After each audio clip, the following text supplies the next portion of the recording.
وما من دابة في الأرض إلا على الله رزقها ويعلم مستقرها ومستودعها كل في كتاب مبين.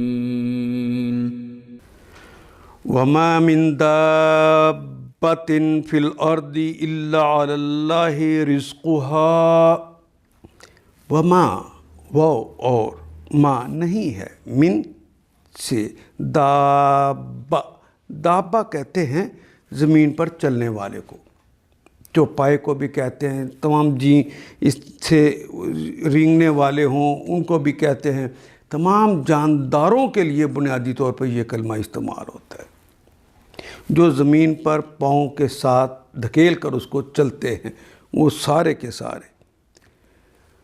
وما من دابۃ، کوئی ذی روح نہیں ایسا، کوئی جاندار نہیں ایسا، فی الارض، انسان سے لے کر کیڑے مکوڑے تک، سطح زمین پر رہنے والوں سے لے کر سمندر کی گہرائیوں میں رہنے والوں تک، الا سوائے اس کے، اللہ، جس کا اللہ سوائے اللہ، اللہ پر ہے، یعنی اللہ پر ہے، یعنی اللہ کے ذمے ہے، رزقھا، اس کا رزق. دیکھ، زمین میں چلنے والا کوئی جاندار ایسا نہیں ہے. وما من دابۃ فی الارض الا علی اللہ رزقھا، جس کا رزق اللہ کے ذمے نہ ہو. سب کا رزق اللہ کے ذمے ہے. وَيَعْلَمُ، اور وہ اللہ جانتا ہے، عَلِمَ يَعْلَمُ، تو اللہ جانتا ہے، مستقرہا، اس ذی روح کا، اس جاندار کا مستقر کیا ہے، اس کا عارضی طور پر رہنے کی جگہ کون سی ہے. دنیا کے اندر تو ظاہر ہے اس نے عارضی طور پہ کچھ دیر کے لیے رہنا ہے، الی اجل مسمى رہنا ہے. اور مستقر بھی ہم اردو ادب کے اندر استعمال کرتے ہیں عارضی ٹھکانے کو. اللہ نے بڑا سوچ سمجھ کے یہ کلمہ بھی استعمال کیا. قیام نہیں کہا، مستقر کہا ہے.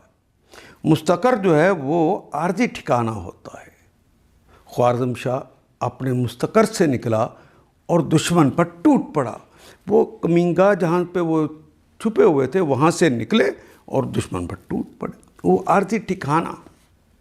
تو دنیا میں وہ جو عارضی ٹھکانہ ہے زندگی کا، جب اسے متاع دیتے ہیں، معلومات جسمانی زندگی، الی اجل مسمى، اس کا بھی پتہ ہے. وَمُسْتَوْدَعَهَا، مستودع کہتے ہیں آج کی زبان میں سٹور کو کہتے ہیں، جہاں پہ کچھ چیزیں سٹور کر لی جاتی ہیں، بکتی نہیں، سٹور کرتے ہیں. وہ قبریں جہاں جا کے انہوں نے پھر اپنے اجل مسمى کے بعد انہوں نے ان قبروں میں جا کے سٹور ہو جانا ہے، اس کا بھی پتہ ہے. اور جس کے متعلق کوئی ایسا نہیں ہے جس کے متعلق وہ نہ جانتا ہو کہ کہاں وہ رہتا ہے، اس کی رہائش کہاں ہونی ہے، اور کہاں وہ سونپا جاتا ہے، کہاں پہ وہ ٹھکانے لگایا جاتا ہے. پانی میں اس کی لاش ہے، قبر میں اس کی لاش ہے، کسی جانور نے اسے کھا لیا ہوا ہے، کیڑے مکوڑوں کے پیٹوں میں ہے، کہاں کہاں پر ہے، ایک ایک کا پتہ ہے. کل فی کتاب مبین، کل، ہر چیز، چھوٹی سے چھوٹی اور بڑی سے بڑی، فی کتاب، فی میں کتاب، کسی کتاب میں ہے، مبین، جو واضح واضح ہے. اللہ کے رجسٹروں میں وہ سب لکھا ہوا ہے. وہ کہاں سونپا جاتا ہے، سب کچھ ایک صاف دفتر میں درج ہے، ایک رجسٹر میں سارا درج ہے. ان آیات کو ایک دفعہ پھر تلاوت خود کیجیے، عربی و مبین پڑھتے ہوئے دیکھیے کیا بات پوری اندر اتر رہی ہے، کیا یہ اردو کے سانچے میں ڈھلتی گئی ہیں عبارتیں. اگر بات سمجھ آنی شروع ہو گئی تو الحمدللہ یہی ہمارا ہدف ہے اور یہ ہدف پورا ہو گیا. اللہ میرا اور آپ کا حامی و ناصر. الف لام